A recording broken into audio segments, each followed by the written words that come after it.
It's gone. Nowhere to be found. My bag is missing, and it had my passport in it. Frantically searching, I was looked down upon by my mother-in-law, Olivia, with a sardonic smile. It's what you deserve. A foolish wife like you has been struck by divine retribution. We're heading back to America first. This is goodbye for you. With that, she burst into loud laughter.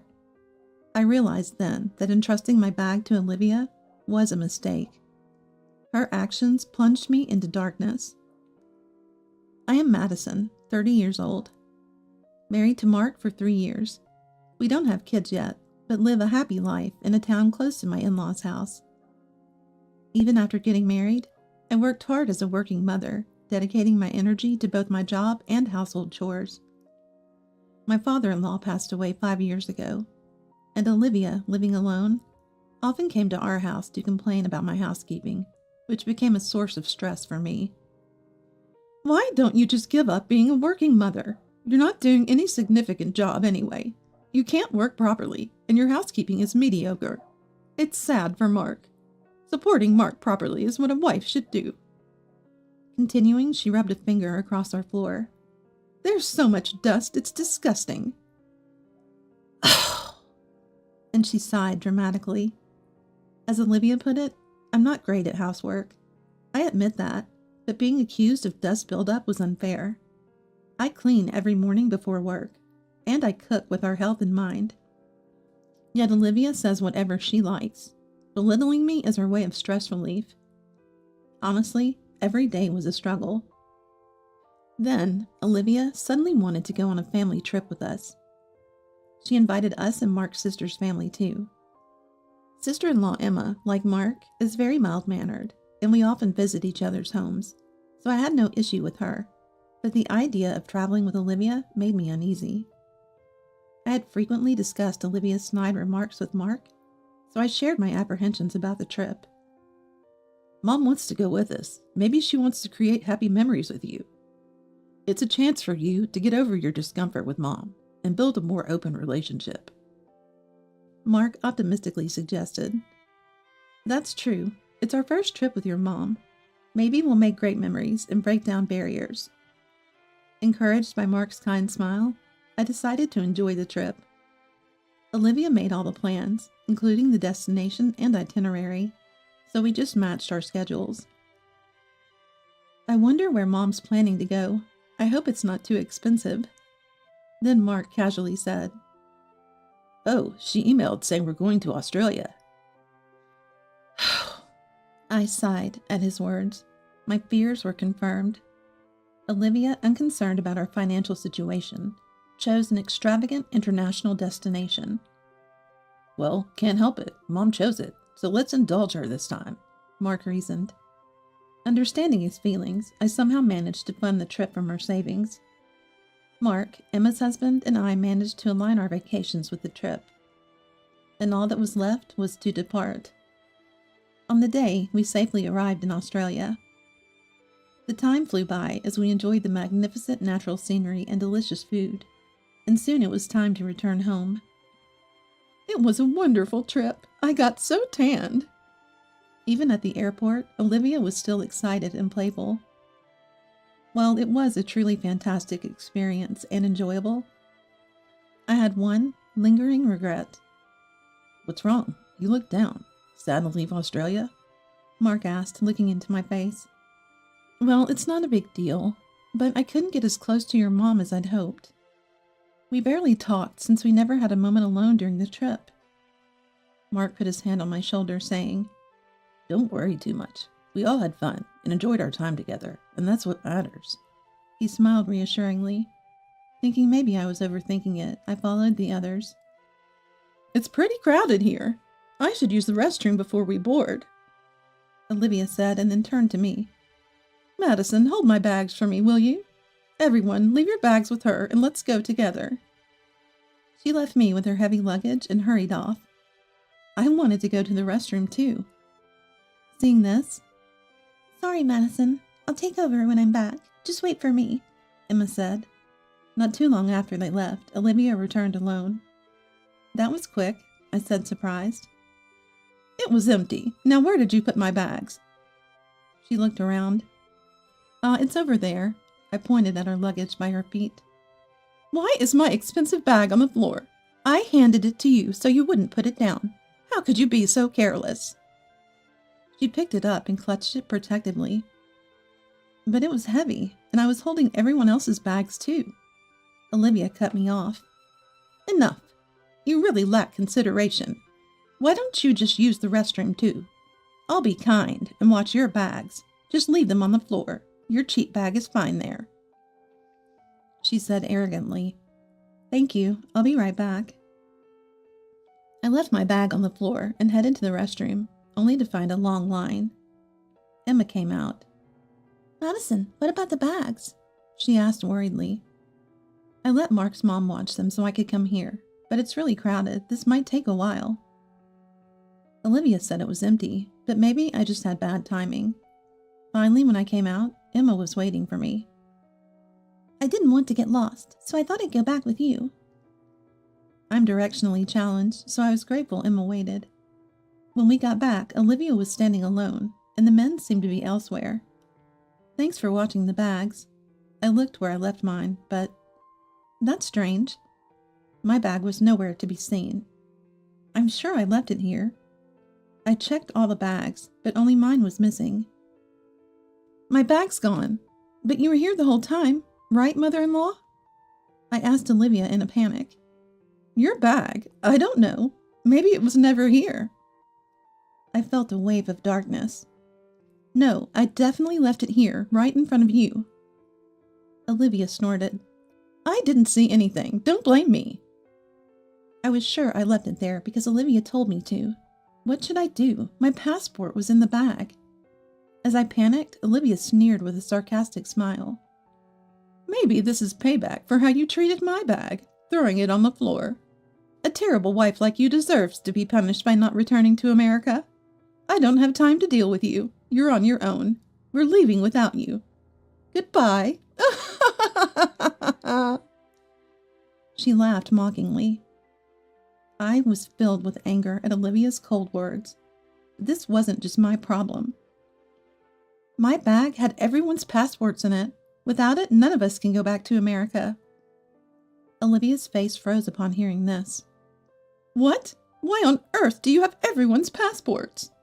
She grabbed my arm, raising her voice. Emma, who had been listening to our conversation, anxiously explained to Olivia. Since we had a lot of luggage, we were worried about losing the passports, so Mark was managing them. You must have forgotten because you were too excited, Mom. Hearing this, Olivia retorted. Was that so? I was busy and forgot. But why were the passports with you and not Mark? That's strange. She accused me. Mark had too much luggage to carry, so I've been keeping them since we left the hotel. Olivia, with veins throbbing on her temples, said, Why didn't you say something so important? I had no idea your bag had everyone's passports. I would have kept an eye on it if I knew. I couldn't believe her words. What do you mean? You took your eyes off my bag? Earlier you said you didn't know about it, so was my bag stolen? Emma, looking pale, confronted Olivia. Mom, explain what happened. Was Madison's bag really stolen? Olivia snorted. How would I know if it was stolen? It was just gone when I noticed. Olivia stood there, arms crossed, unapologetically. I can't believe it. That's so irresponsible. Then Mark and the others returned, noticing our troubled expressions. What's wrong? Any trouble? He asked, concerned. After I explained everything, Mark sighed, looking at Olivia. This is urgent. We need to search for the bag right away. Mark and I exchanged a look of agreement. I definitely left it here. Olivia, you told me to put it there, remember? I pointed to the corner where all our luggage was placed.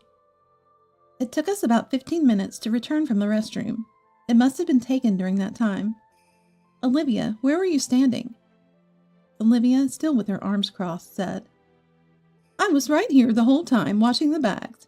I wouldn't wander off from everyone's important luggage. But your bag was on the edge, out of my sight. I'm only human. I can't be perfect. She turned away. Let's file a theft report and check the surveillance cameras. The thief might still be nearby. We should act fast.